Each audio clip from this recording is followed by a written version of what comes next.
Following is a production of the Department of Broadcasting at Western Illinois University. Up next on News 3, Western's recent Murray Street hoax is coming to a close. Find out how much this 911 call is costing the taxpayers.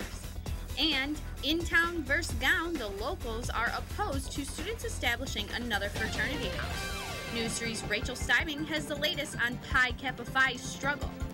And more details have emerged about two SGA candidates. While one student is apologizing for his past, another is dodging questions about a recent arrest. We have more details coming up now. Welcome to News 3 Live at 4. News with Jessica Adusi and with Chris Lovingood. Sports with Gabriel McDonough and weather forecasts from our team of meteorology students at Western Illinois University. News 3 starts right now. Good afternoon and welcome to Live at 4. I'm Jessica Adusi. And I'm Chris Lovingood. Student Government Association elections are underway until 4 o'clock tomorrow, and no position has garnered more attention than the election for SGA Board of Trustees. A candidate running for the position has been under fire for an arrest record, but he insists his past is no longer a reflection of his future. Tuesday's SGA debate featured a lot of heated arguments and answered many questions, but much attention was focused on Board of Trustees candidate Jonathan McGee, who held the position last semester before resigning amid controversy.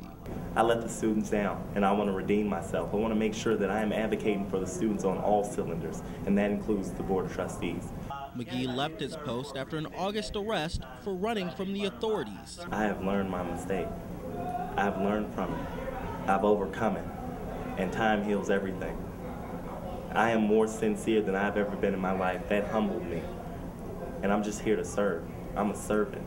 And if the students do not feel as though that I'm adequately enough to serve them on the Board of Trustees, then I don't deserve it.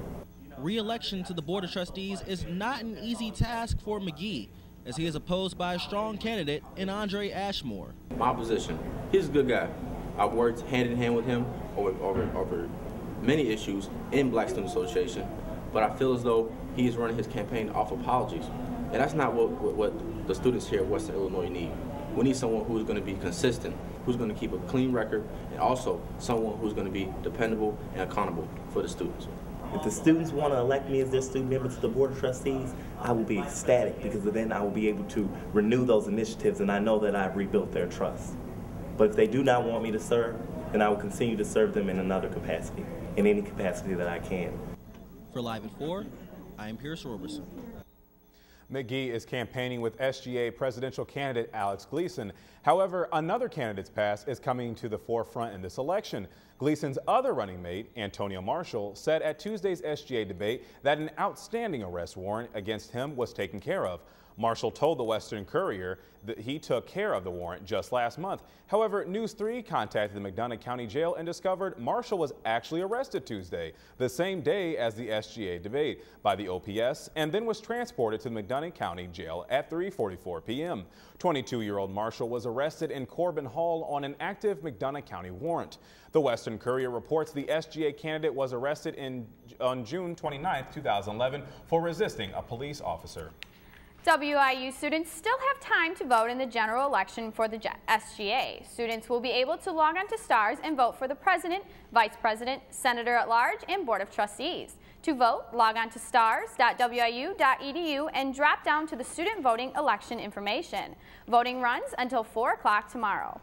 In more local news, the final numbers have been submitted involving the cost for law enforcement agencies to respond to the Murray Street hoax nearly 3 weeks ago.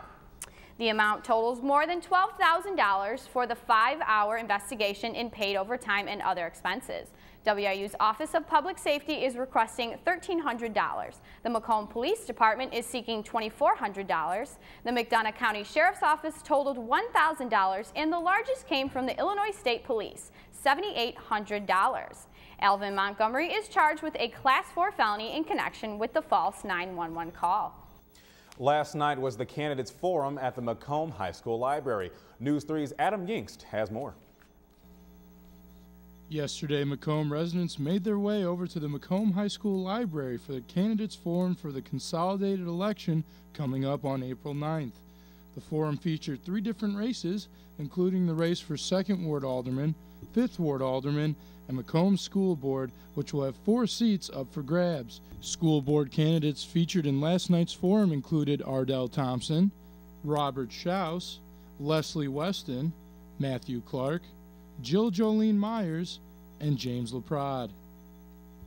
The school board candidates discussed topics such as cost containment plans for Macomb schools, bringing agricultural education back to Macomb High, and even discussed a pay-to-play option where parents will be paying for their child's extracurricular activities. Sounds like, and this is just my own opinion, but it sounds like there are kids who are not able to participate because of not being able to pay dues. The 2nd Ward Alderman debate went a little differently due to candidate Steve Whalen not being able to attend the forum. Opposing candidate Kay Hill was not allowed to answer any questions due to Whalen's absence, but was allowed to talk very briefly. The 2nd Ward Alderman election has been a hot topic around Macomb these last couple of weeks. Here's what candidate Kay Hill had to say about it. You know, if that's the way it's to be conducted, I don't make the rules, just try to follow them. Early voting ends April 6th. Election Day is Tuesday, April 9th at regular polling places starting at 6 a.m. to 7 p.m. Also in local news, Macomb City Council has faced some controversial topics the last few weeks. News 3's Rachel Steibing is here to tell us more. Thanks, Chris. Many things go into becoming an official fraternity on campus. One group is learning that finding a place to call your own sometimes isn't all that easy. About a month ago, members of the new fraternity Pi Kappa Phi set out to find a location for their fraternity house, and 901 West Carroll Street stood out. However, many concerns have been raised by neighbors, including noise and parking. There seems to be no other plan for people who come for chapter meetings or social occasions or overnight or weekend guests or what have you. Pi Kappa Phi has been on campus for 4 months now. President Michael Quigley says their motto is being men of class. We pride ourselves on trying to be the different fraternity on campus. Despite a planning commission presentation and an appearance at Monday night's committee of the whole meeting, residents in the area don't seem to be changing their mind. Many times people come before us with a great agenda of how nice they'll be and how improved the neighborhood will be and how gung-ho they are to make themselves different. Those people graduate. Behind me is 901 West Carroll Street. Many local residents have raised concerns about bringing a fraternity into this house. However, there are other fraternities just in a few blocks of this area. 2 other fraternities within the square block, and that's one of the reasons why we chose that spot. Both Michael and Eric say they still have hope the City Council will approve their special requests. We wish that we had the time to show you all that we were different from what you might have perceived, and not just you guys, but also the citizens who live in that area. But with that, we absolutely respect the decision that you guys make. I understand Macomb isn't all about Western Illinois University. The community is what we're trying to work with. A final vote on the issue will be made at next Monday's City Council meeting. I will be present at that City Council meeting, and as News 3 learns more, we will keep you updated. Thanks for that, Rachel. Temperatures have been slowly rising all week, and we are already 13 degrees warmer than last week. With talk of spring here to stay, students are beginning to drop those winter coats. News 3's Kenzie Gibson is here to tell us more. Kenzie? Yes, finally we are starting to see some spring weather approach our area. It's been a beautiful day today. We saw lots of sunshine, warmer temperatures as well with a high of 47, drier air, and the warmer temperatures are helping melt the snow, and hopefully that will be the last we ever see of that. Now, will the sunshine continue on into the weekend? Stay tuned for my full forecast coming up in the next 10 minutes. Jess? Thanks for that, Kenzie. With spring approaching, you can also look forward to seeing more construction in the Macomb area. McDonough County will be undergoing construction projects during these spring months.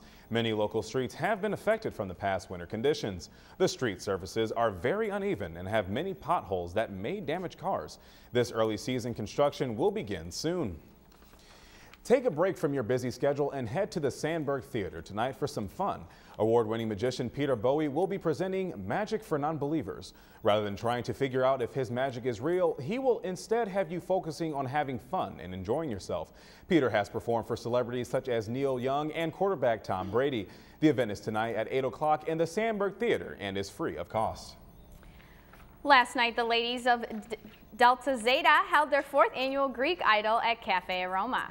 10 talented performances took place last evening, filled with singing, dancing, and even a little bit of both.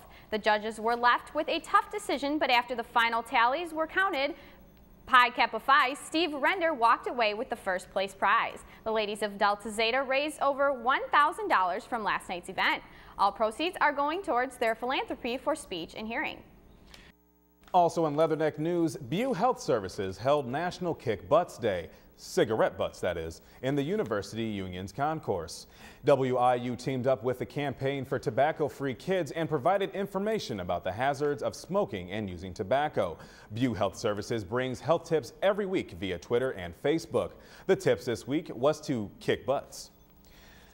A popular hangout spot on the WIU campus will be getting a new look soon. The Board of Trustees will be meeting tomorrow to discuss plans to renovate the University Union. The first phase will focus on the ground floor and will cost about $10 million. Work will begin in May and take about 14 months to complete. The 50-year-old building will get a new floor, lighting, and furniture. WIU students will not be able to log onto their Zimbra emails this Saturday. It's part of an ongoing renovation at Morgan Hall Data Center. Zimbra.wiu.edu, the P drive, and another web server will be inaccessible from 8 a.m. till 8 o'clock p.m. Students will still be able to use their WIUP Stars and Western Online. And it's that time again for our pet of the week. Today's animal is a sweet young pup that goes by the name of Ellie. She is an all-black, flat-coated retriever who is about a year and a half old. She is not yet fixed, but does have her first set of shots, including her distemper and bordetella. Along with having all of her shots, this healthy 56-pound dog is heartworm negative. Sadly, she was picked up in the town by the shelter and would love to go to a good, caring family. Ellie has been in the shelter since February 5th and needs help finding a home very soon. If you have any questions on today's pet or any of the other animals, feel free to contact the McDonough County Animal Shelter. Remember, these dogs count on you to find a good forever home, so please choose to adopt. There's big news related to the Sandy Hook Elementary School shooting. And James Holmes has entered a guilty plea. Will he tell you what he's trying to avoid? Ahead after the break.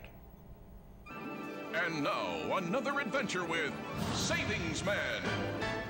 Look, honey, the neighbors just bought a big screen TV. Hey, I just got a bonus at work. Maybe we should get one too. Hold on there. Savings Man. Using your bonus to secure your future by paying down debt or saving is a better way to go. Well, I declare you're right, Savings Man.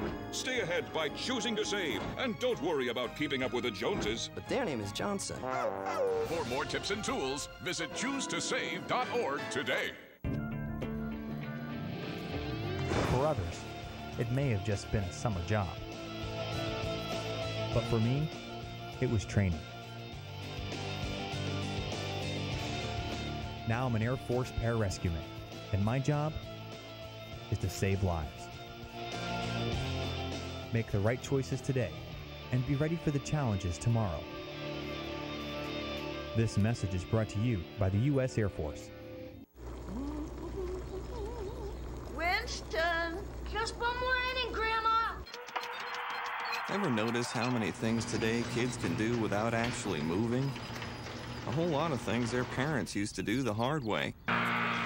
So many kids' activities today seem to leave out the activity part, which makes exercise even more important for children. In fact, new research tells us the best time to enhance bone development is during childhood and adolescence. And just getting children to walk an extra 35 minutes a day could spare them the pain of thinning bones later in life. Healthy bones come from healthy habits. Encourage your kids to get up, get out, and get moving. Hello. Hey, Grandma, how about another grape soda? A public service message on building strong bones for kids from the Pediatric Orthopedic Society of North America and the American Academy of Orthopedic Surgeons. Olympic sprinter Oscar Pistorius will now be allowed to travel across seas while out on bail for murder charges. Lawyers for Pistorius argued for the lighter bail restrictions this morning in court. A judge ruled he will be given back his passport so he can travel abroad, but he must give 1 week's notice and submit an itinerary. Pistorius is charged with premeditated murder in the death of his model girlfriend, Reva Steenkamp, on February 14th. He claims he accidentally shot her after confusing her for an intruder. Prosecutors in Connecticut have released court documents today containing some new information on the Sandy Hook massacre. 85 pages of affidavits, search warrants, and list of items seized from Adam Lenz's car and home were released. The 20-year-old gunman had been stockpiling weapons months in advance before the shootings. They also found hundreds of rounds of various ammunition inside the house, receipts and emails documenting firearms and ammunition supplies, and a folder labeled guns with receipts and paperwork for firearms. The final report is expected to be released in June. Following threats from North Korea, the U.S. has sent 2 B-2 bombers to South Korea. The bombers joined military drills in South Korea. They dropped dummy munitions on an island range. It's just another way the U.S. is exercising its force against North Korean threats. U.S. and South Korean military exercises will continue until the end of April. And the suspect in the Colorado theater shooting has been offered to plead guilty. According to court documents, the plea bargain would see the 25-year-old James Holmes spend the rest of his life in prison. The prosecutors haven't accepted the offer because they may choose to pursue the death penalty. Holmes is accused of opening fire inside a showing of The Dark Knight Rises film in Aurora, Colorado back in July, killing 12 people and injuring 58. Prosecutors say they will make a decision on whether to seek the death penalty at a hearing April 1st. And Kenzie will have our full weather forecast right after the break.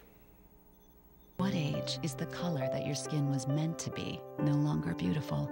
Every year, millions of young women try to change the skin they were born with and say they die for darker skin. Sadly, some actually do. Melanoma is the second most common cancer in teens and young adults, and 1 person dies from melanoma every hour. Change your thinking, not your skin. Stop tanning. Learn more at spotskincancer.org. A message from the American Academy of Dermatology. Something's not right. My first symptoms were constant tingling in my toes, double vision. They said you have multiple sclerosis. Kind of had to get a grasp on reality. I had to adapt and change very rapidly. We had to learn how to drive with my hands. Yeah, that was interesting. A symptom may cause you not to be able to do that anymore. And at one point, I wasn't able to do any of those. Since I've been cycling, it's definitely helped my walking. It's a fantastic opportunity to be working together with a common goal of curing MS, and sharing is the key. I remember the moment. I'll never forget that moment. That moment? It was a moment that changed my life. I'd been training with my team for months, and now we had been called up for the first time. The real deal. Wildfires were getting dangerously close to homes. At that moment, I got my first taste of just how important the Guard is to my community. See how the Guard can be an important part of your life at NationalGuard.com. I'm a big believer in the power of we. We can tackle the tough challenges we face and build community through service and volunteering. It's time for you to raise your hand. Go to serve.gov and get involved in something you believe in. How will you raise your hand when they call your name? Are you with me? We weren't born to follow.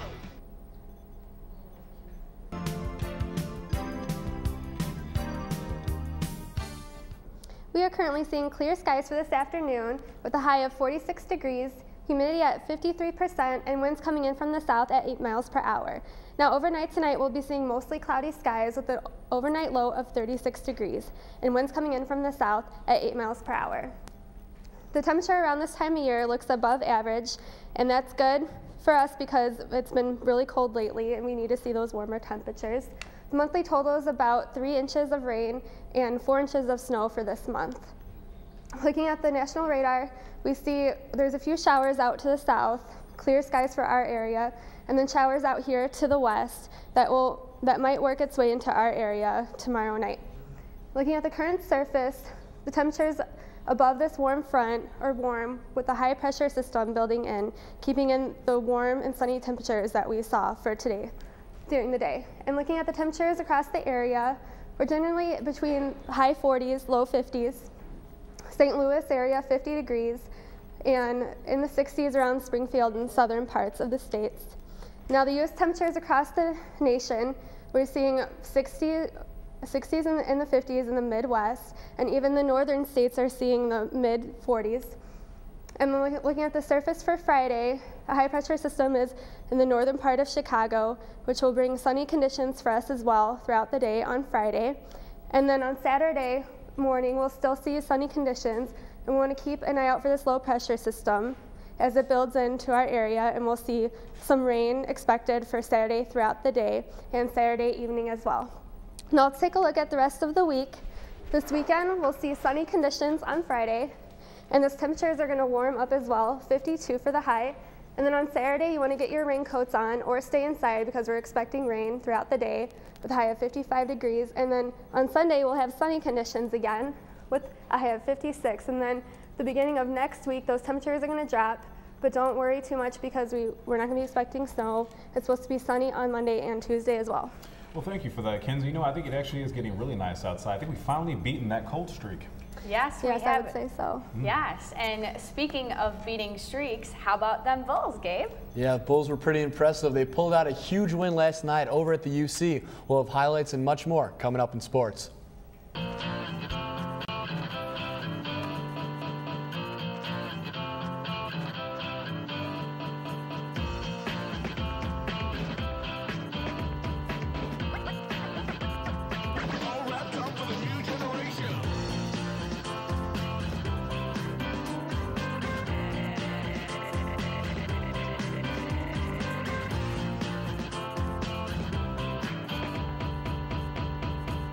It is so easy to give back. I don't have a lot of money to help people, but I do have something. I have time. Get up and do something. Just imagine how strong a society we could be. Every one of us has a role to play in making our communities and our country stronger. Discover yours. Help us continue to make a difference in the life of our nation. Go to serve.gov and find the opportunity that works for you. And this message is brought to you by the Corporation for National and Community Service.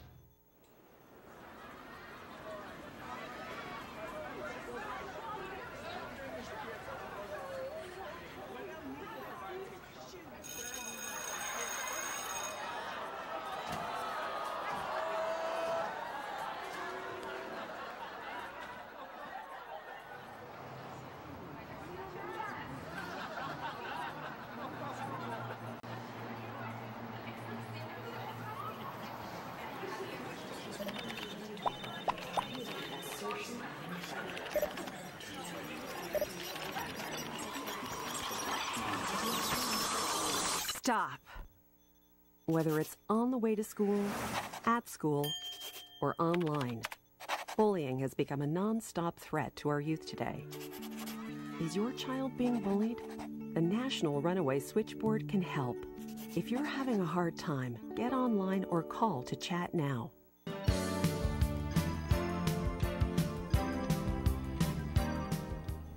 Welcome back. WIU baseball came out with their first series win of the season against the University of Michigan last weekend, taking 2 of 3 from the Wolverines.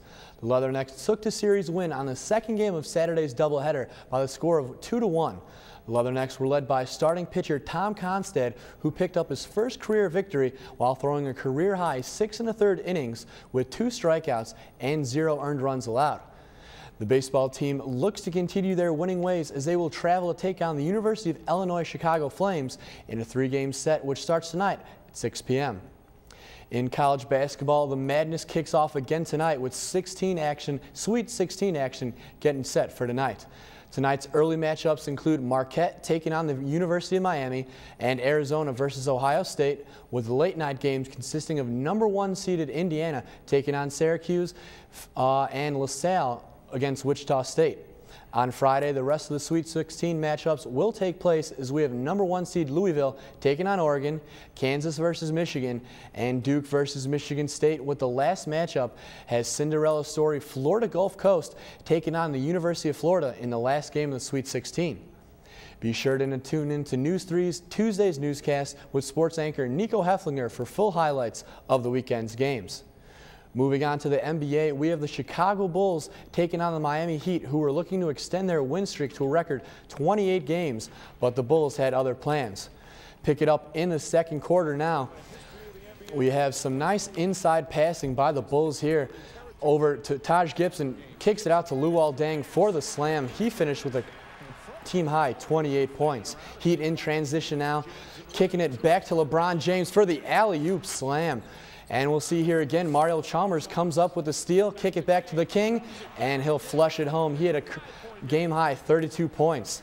Late in the third now, Mario Chalmers with some nice action gets the layup and the lead, but that would not last long for the Miami Heat. Take a look here. The Heat were getting frustrated as LeBron James throwing some shoulders there on Carlos Boozer. He would pick up a flagrant foul on that play. Now the game under 2 minutes remaining in the game. Nate Robinson trying to kick it out. He'll shoot all that, but it's knocked around. Rebound by Boozer and the finish with the layup. Great job by Boozer getting the offensive rebound. Bulls would go on to win 101-97, beating the Heat to lose their game streak, which was at 27 games, which is the second longest in NBA history. The Bulls are off today and will play the Dallas Mavericks over in Dallas tomorrow, where tip-off is scheduled for 1 p.m. And in the NHL, the Hawks are at home on Tuesday, taking on the Calgary Flames. Let's look at the highlights here, and hey, look who it is. It's Mr. T. He was in attendance over at the game. Pick it up in the first here. Hawks get on the board here with a nice wrist shot by Nick Leddy right past Mika Kiprusoff for the Hawks 1-0 goal. Now 2 minutes left in the second period. Now Hawks on the offense again, and it's Brent Seabrook with a redirected goal, 2-0 Hawks. And now late in the third, we have Calgary pull the goalie with an empty net here, just trying to get some points on the board, but no sir. Ray Emery says nothing, and he'll get that shutout. Blackhawks win 2-0. The Blackhawks are off tonight and will face the second best team over in the West, the Anaheim Ducks, at home tomorrow, where puck drop is scheduled for 7:30 p.m. So guys, Bulls are getting back on track. That's nice to see, and I'm really looking forward to the NCAA tournament starting up again today. Thanks, Gabe. I'm glad that's going good for them. Coming up after the break, parents call it terrible twos for a reason. We'll take at what one sneaky toddler is getting away with when we return.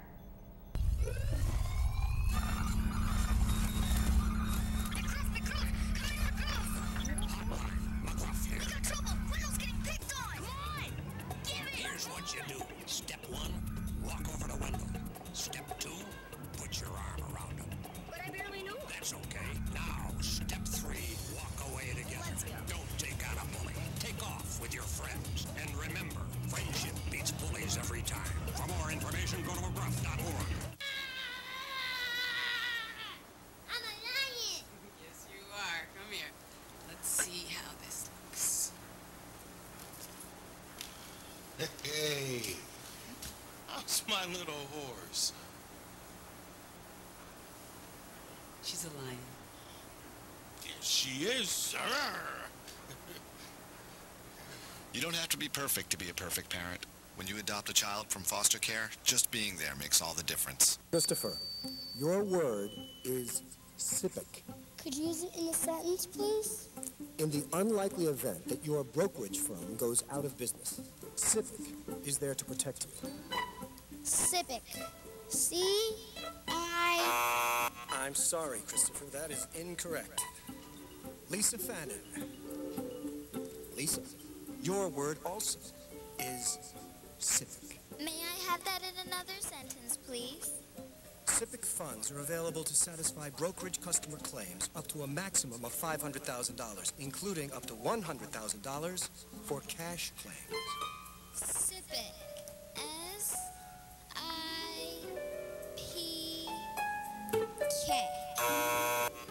Don't know about SIPC, the Securities Investor Protection Corporation? That's okay. We can spell it out for you. Learn more at www.sipc.org. Some toddlers don't share their toys so well, especially with their siblings. And this 2-year-old has figured out a sneaky way to get his sister's toys. He's been called the Bedtime Bandit. Take a look at this 2-year-old takes fingernail clippers to pick his sister's bedroom lock. He gets into the room, hides the evidence, and steals his sister's toy. He almost got away with it, too, if he wasn't for the hidden camera. And that's all the time we have for this afternoon. For Gabriel McDonough, I'm Jessica Ducey. And for Kenzie Gibson, I'm Chris Lovingood. Have a good afternoon.